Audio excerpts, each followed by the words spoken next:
Nyo kata kedi tan arti mandum de makna. Gasihnya suci kebukti tanda setia.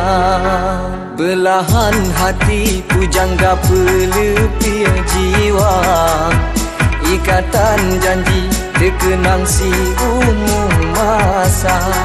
Tinggai mandung je kenangan, gaduh senyuman lang tiba-tiba. Punya terkedi pukehnya sabur cobaan.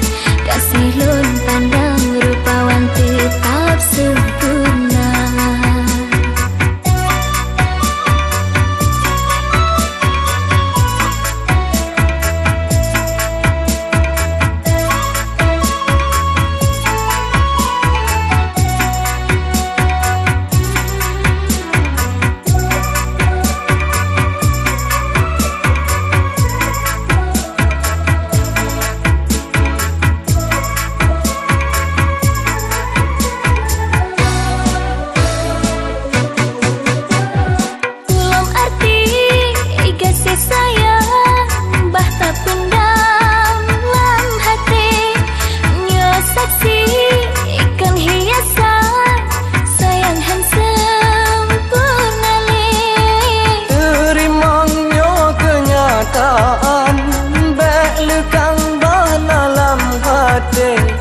Tak salop lam jiwa badan, tak simpan lam lebo hati. Kan karena gaselan petun tetap mesarem, gase yang tabah. Nyo kata